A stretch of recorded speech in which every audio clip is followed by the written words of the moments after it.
Get this crystal 4 in my face. I'm gonna bring the fucking demons out of me today. You better believe it. Might end up driving to California tonight.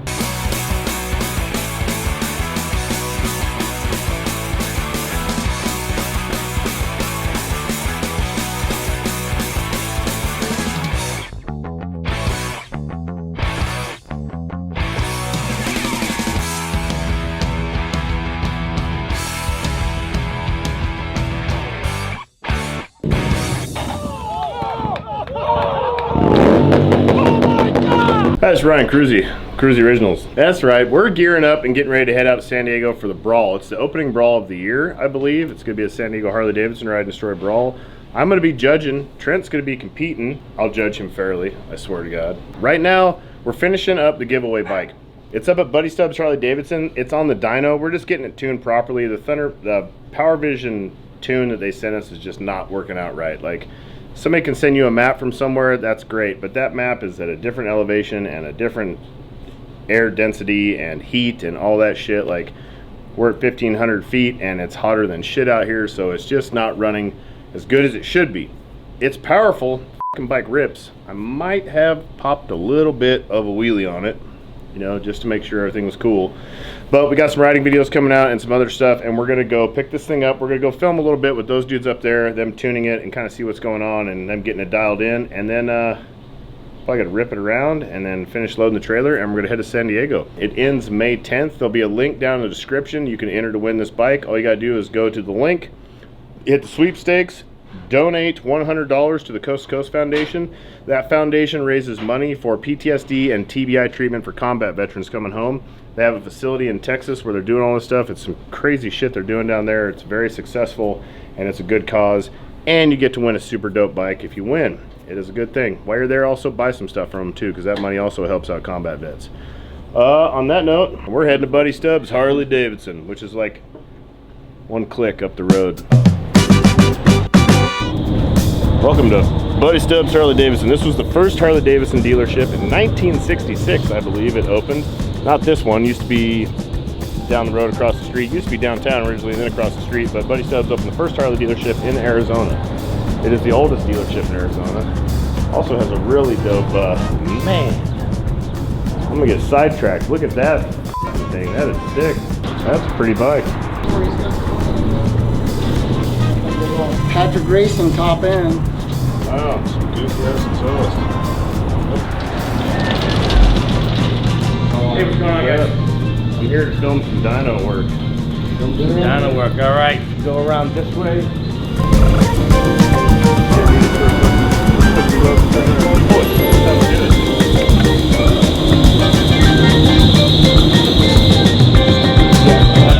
Like getting real serious about that shit. Jack Stubbs, his dad was a flat track racer. That's how he got into Harley Davidson, because he was pro, and then his son's racing now.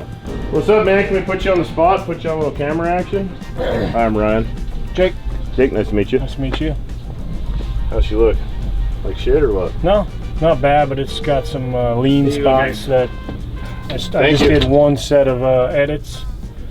And if you look, anything below this red line, is going to be a rich condition, and then anything above it is a lean condition, and you aim for that 13. Yeah. So you go in and adjust the... That rich spot's around 2,000 then? Yeah, right where that sputter is.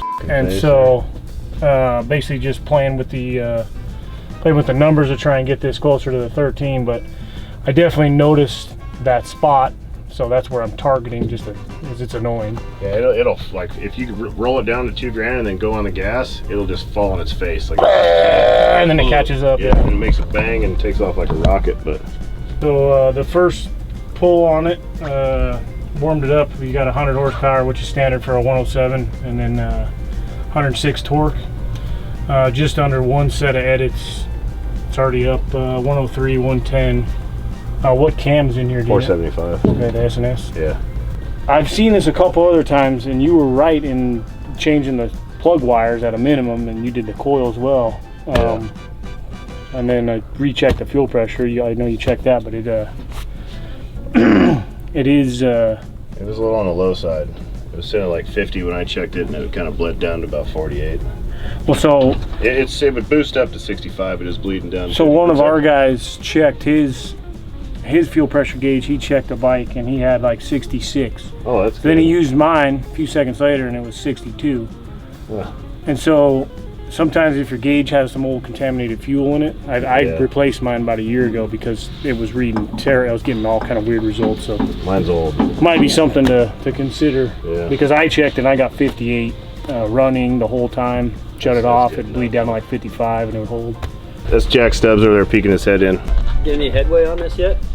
Yeah, I made some improvements, but it needs some more. It needs a lot more.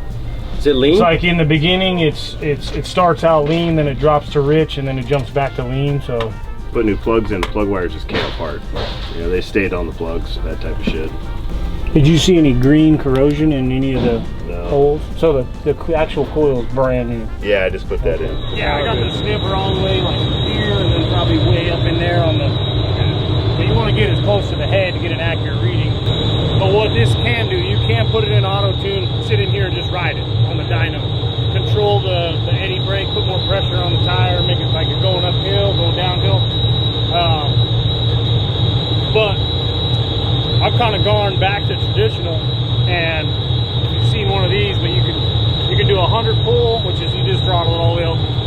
80% pull, you use this to lock it on here, and then you watch your gauges in here, get you 80, 60, blah, blah, blah. And so I started going back to how I learned to do this to get an accurate, then you can look at exactly 80%, exactly 60, 50, 40, 30, and then you go in and look at your readings, and then you go back and start changing the parameters, and then you re-flash the map, ride it again, see how it getting closer to this 13, which is the ideal tuning that you want to get. Anyway, so I got to make a couple changes here, and then I'm going to start it up and ride it again.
Under 2 grand and you throttle on it. Now if you ease on it, I'm going to play with some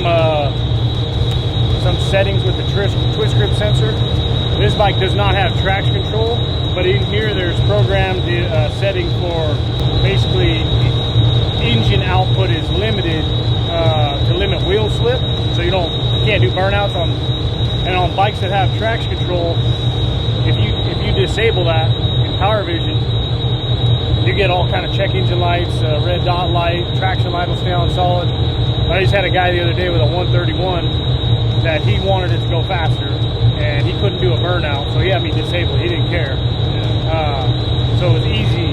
You just turn it off. I'm going to turn that off, and I have a feeling that that's the right direction. You get way more power too in a 100% pull. I didn't even think of that till right now. I'm going to do that real quick. It's easy. Get rid of that. I want no goddamn traction control on a motorcycle. In here, the computer, and your throttle control actuator, you know, the thing that actually opens the plate, it's torque based. So it senses the torque, and it basically disables that. So when you do this, it gives you 100% throttle blade open. So homeboy is in there working on the bike right now. He's gonna do some dyno stuff. I'm calling Jack, see where he's at. Hey, where are you? You want to take us a little walkthrough of the museum? We can do a little filming. Oh, jeez. Ah, well, is it open or anything like that? Bob? Oh, shit, yes, I do. I'll go find Bob. Well, Jack's out picking up his kids. Man, get your priorities straight, man. Come on. We're gonna go find Bob. Used to be our Law Tigers rep, and he's gonna give us a tour of the... What's up, man? How you doing? Give us a tour of the museum. Got a lot of dope shit in there, a lot of old school stuff. There's also Evel Knievel's old bike sitting over there. I think it's one of some shits of his.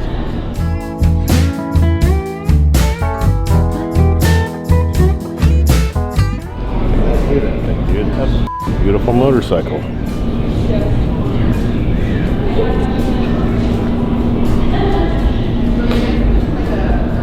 I'd ride that.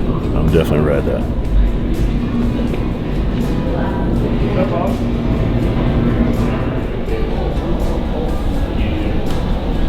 Whenever you're ready, huh?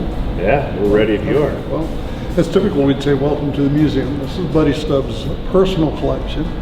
There's 130 bikes in here from 12 countries and 41 different manufacturers. So it's a very diverse collection. These are all road bikes down here.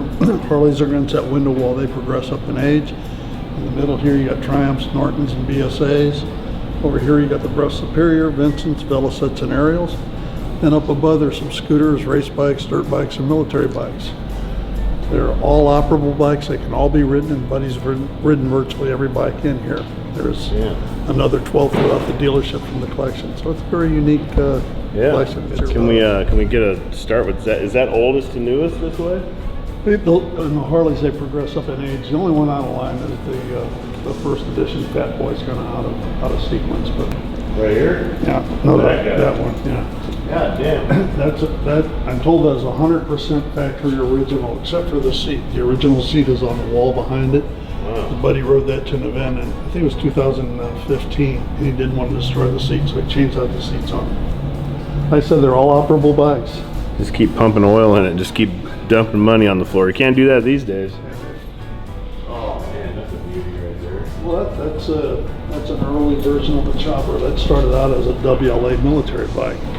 Then when you get up above, there's a WLA we just put up there, so you see. Yeah, there's just some irreplaceable classic bikes in here. 41 Knuckle, that was a custom build the guy did for the 50th Hollister rally. Really? And he tricked it out pretty nice. And my favorite feature on it is the 1959 Cadillac tail lights, those big bullet tail lights. This 42 is the last civilian military bikes up to that. Really, they didn't do any civilian stuff during the war? Too busy with military stuff? Well, there were so many restrictions on what they could use. You know, really? Rubber and metals and everything. Because everything was going to the war. Yeah. Wow. But he's only the second owner of this 48 pan. That's a first edition pan. It's never been touched. So yeah, throughout this whole, this is the story.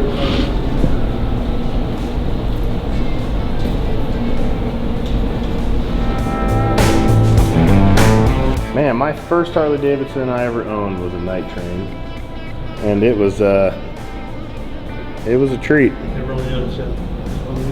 Here. Man, that's the old gang bike right there, huh? Gang bike. This was Buddy's first new bike that he bought from his dad's dealership when he was 19 years old. Really? And like every bike he touched, he turned it into a go-fast bike, put that velocity stack on it and everything. He ran a 12.5 quarter on this thing when he was 19. Yeah. Ironhead Sportster? Yep. That's cooking. This is Buddy at age 24. He won the Daytona 100 as an amateur against 81 other riders and set a record. Well, I like Jack. Yeah, sure does. You see that in there. 1950 Excelsior in the 2010 Cannonball from Kitty Hawk, North Carolina to Santa Monica, California. Really? If you knew 3,000 miles on that seat on a hardtail, he was 70 years old when he did that. Really? 70 years old, man. I gotta get my shit together. Really? He's still chasing it. He just man. 83 still rides. That's the customer that owns that Fat Boy that we have. That's the original Mini right there. I've never seen one of these. When did these come out? 56 was, I don't know when they came out. Two-stroke 125. Holy shit, I've never even heard of this before. What, is this one too? Yep. two-stroke. I didn't know Harley Davidson made a two-stroke.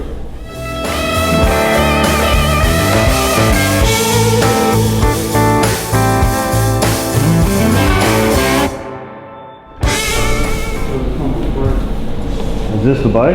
Yeah. Oh, that's an old hot rod right there. Yeah, that's insane. Like this shit right here these are leg breakers. Every one of my buddies that were in the flat track, they all ended up with lots of leg surgeries. Lots of broken legs. That's Buddy over at Ascot in a TT race now, jumping his KR model. That's like jumping a street glide today. Yeah. Here comes Him and Evil Knievel were buddies too, right? That's Evil Knievel. Buddy, Evil was here in 2005 for the grand opening of this location. Buddy and Evil met when they were both young men and became lifelong friends. Really? And you know, the bike at Caesar's Palace, when he overshot the ramp, that pancake on it, it was destroyed, and it was owned by Triumph, and they took it back. Nobody ever knew what happened to it. Evil was walking through the museum in 05, and Buddy had a 68 Triumph Bonneville sitting there, and he said, "Buddy, I want that bike." And Buddy said, "No, you can't have that. That's my collection." And Buddy says he knew what he was going to do. So finally, he kept playing him along. He said, "Listen, we've been friends for over 60 years. I will loan that bike to you, but I want it back." And he shipped it down to Clearwater, Florida, where Evil lived at the time, and Evil had a painter and a fabricator down there. He made an exact replica of the jump bike, which is the one that's out here. Really? And he took it on tour with him for 2 years, and then he was getting really sick. He had lung disease from working in the mines in Butte, Montana. He shipped it back here to Buddy in late November of 2007, and he died 3 days later. No way. And Buddy said he kept his promise. He got it back to me. They had a really close relationship. That's wild. Yeah, so. Yeah, well, you guys should come check it out. If you're ever in Arizona, you should come to Buddy Stubbs Harley Davidson and get a tour from Bob. We'd love to have you in here, folks. A lot of history. Bob was our original Law Tigers rep. You brought Law Tigers to us in the beginning, and now we do all kinds of stuff with them. It's wild. A long time ago. Man, if there's one thing you can aspire to in your life is to have a museum for all the rad shit you've done at the end of it. Your life history. That's it. Someday, Kruesi Originals gonna have a fucking museum. This is amazing. Bob, thank you very much. You're welcome. That was awesome. Well, Yeah, it can go on and on, the history. You know, Buddy bought his first bike for the collection when he was 12 years old. Really? And it's out here in the dealership. Long story. That 25 JB is the first one. So did that thing run when he bought it and he rode No. it? No, it was just always kind of a, bought it, going to be a project someday? You know, he grew up in his dad's dealership in Decatur, Illinois, and his dad had a pile of wood in the back or something, as I understand the story. And Buddy found this bike under there, and he said, "Dad, I want that bike. I want to buy it." His dad said, "No, it's just a piece of junk. You don't want anything to do with that." Yeah. They had no value back then. I guess he kept talking him into it, and he finally ended up getting the bike. That's his dad there? Yeah, that's his dad in 1930. That's hardcore right quite there. a history. Yeah, this didn't just happen. That was damn cool. I just learned a whole bunch of stuff about Buddy Stubbs didn't know, and I've known them and their family for a long time. I took that tour 10 years ago probably with a different guy, and it was not that educational. Bob definitely knows his shit. That was rad. Come by Buddy Stubbs and check that out. There's a lot of history in there, and that dude has lived some life. I saw him at 75 years old run the Arizona Mile, and it was insane. The dude was screaming. Gnarlier on a bike at that age than I could ever be at any age I'm at in my life. That says a lot. There's just different breeds of people out there. Some people just got that fire. How you doing? All right, you. I bet they think we're weird. Hello. Hi. Yeah, we're just some dildos walking around with a camera in a dealership at this point. Thanks for following us. Look at all this shit. Man, I want a goddamn museum. I want a fucking Ryan Kruesi museum. That's my goal right now. I want to do enough rad shit in my life that I have a fucking museum. I gotta start doing more shit. Do more shit. That's really what this all boils down to. Watch this video, like, subscribe, and get the fuck up and go do some rad shit. Like, subscribe first though. Tell a friend. Nice meeting you. You too. Thank you very much. We're to go to the shop. We'll come back when it's done. Let's get out before it gets loud.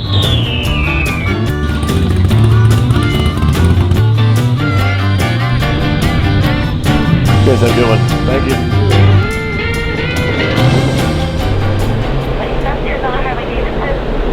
Can I get service, please? Service, this is Matt. How can I help you? What's up, man? It's Trent with Kruesi Originals. Just had a missed call from you guys. Oh, yeah. Yeah. So Jake's got it all set. The dyno took care of it. We had one of the guys bring it for a test ride after dyno tuned it. Thing runs strong.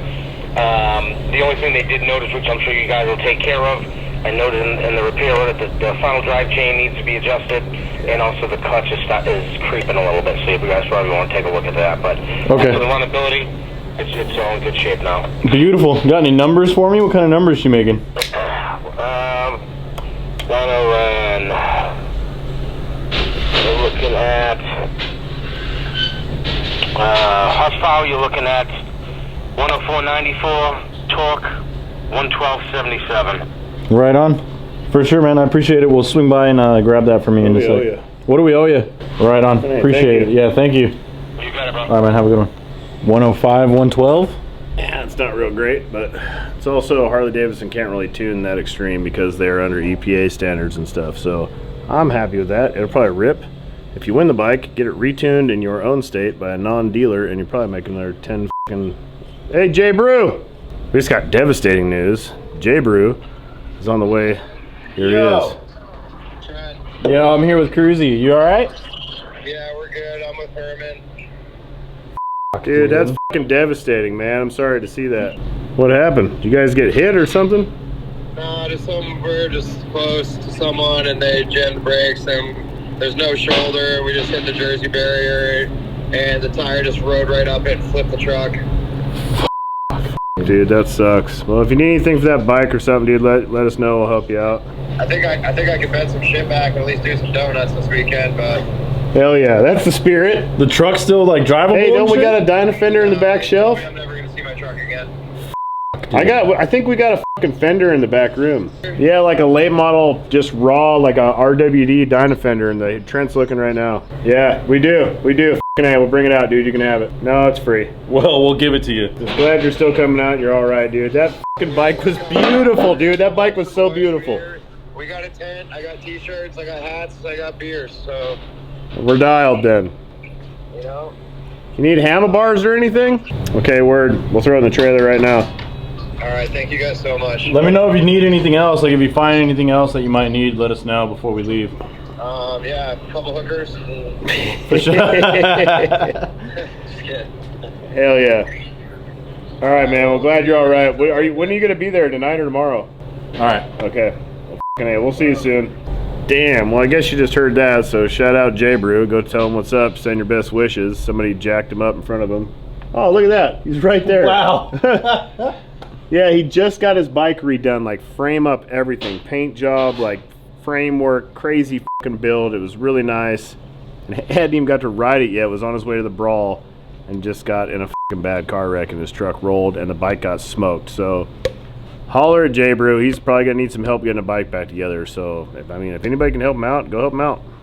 And moving forward, we're gonna go get that motorcycle because it's done.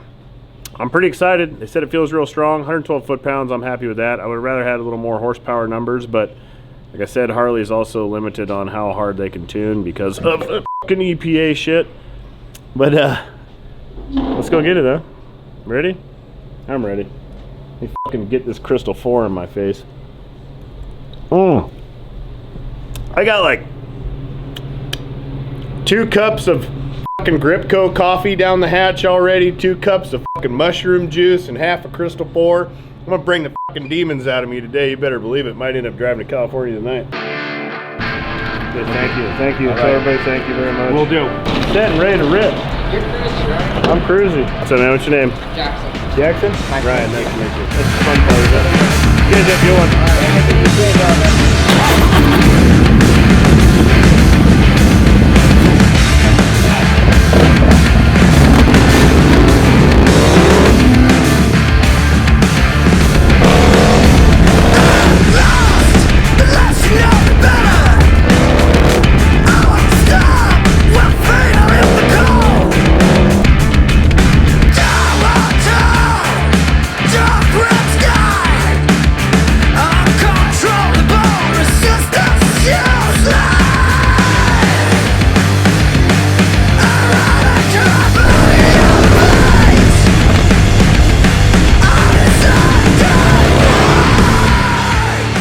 Well, I'm a little sweaty, so a little loud out here. We're out on the street in front of the shop.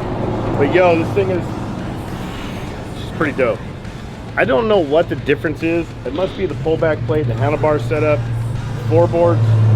Fairing might be just with my head. I don't know what it is, but the bike feels like I'm riding a dyno. It feels like a small bike. It doesn't feel like my road glide. When I'm riding my road glide, I don't like toss it around like that. I feel like I'm kind of on a big bike, and I feel like less assured on my road glide than I do on my dyno for sure. This thing felt like I could just flick it and whip it around. It feels like a little bike. You gotta ride this thing. Like it feels like something small. It feels like a late model dyno, I would say. It's closer to the handlebars still than a late model dyno though. I'm not stretched out at all. I'm like sitting right up on the bars. It feels phenomenal. It's powerful. The brakes are money, dude. Like, yeah, just, oh man, just dig right into them. Those brake rotors are fucking phenomenal. I love them. The chain adjusters, I'm not stoked on that cam shit. I want to change that out and get a better, proper chain adjustment. Other than that, dude, that's a phenomenal motorcycle. I'm pumped. I'm real upset that I gotta give it away because god damn it, I love it. I think that's one of my favorite bikes I've built right now. That's definitely my favorite bagger I've ever built. The thing is phenomenal. The setup is just, it's titties. I don't think I could ever explain it well enough, and you couldn't understand it until you've actually rode the thing and felt it. So get on it. Go to coastxcoast.org, hit sweepstakes, donate $100, enter to win this thing. You have until May 10th, 2023. That's like, I don't even know, 10 or 12 days from now. So you got to get on that shit. Don't miss out on this bike. It goes for a really good cause. You can get PTSD and TBI treatment for combat veterans coming home. They do a lot for us that we could never understand. So get out there and get on it, because god damn, I want this bike, dude. That thing is so fucking nasty. So nasty, dude. It's so fucking nice to ride. I did a little wheelie. I had to try one. I mean, I got to do a fucking wheelie, you know. But it was just like, I gave a little gas and I just let the clutch out and it went whoop, and I was like, oh shit, I don't want to like drop back and blow the fucking fender off or anything. But it is a phenomenal motorcycle. The suspension, the Legend suspension is unreal. The fucking stealth pipe sounds ridiculous with that cam on there. It is just a barking nasty motherfucker. Like, I thought mine sounded good. When you cam these, it's just a whole different game for sure. The Saddleman seat, that Kruesi Originals series Saddleman seat, just sets you up and in the saddle so hard, like you're in the pocket. It feels amazing. The paint is ridiculous. CRD custom paint, fucking killed it. The Elite levers, like just that one finger on the front brake with our rotors on our wheels. She is a phenomenal bike, absolutely phenomenal. Thanks all you guys for watching. Thanks all you guys for subscribing, being part of this channel so we get to do rad shit like this. It is literally because of you guys that we get to do this shit. I'm so fucking thankful. It's so dope, and we get to thank and we get to help out some vets. It's super fucking awesome, and it's a good cause that we get very strongly behind here. So like, subscribe, ring that bell, go fucking donate some money, go win this bike. KruesiOriginals.com. Thank you. Peace.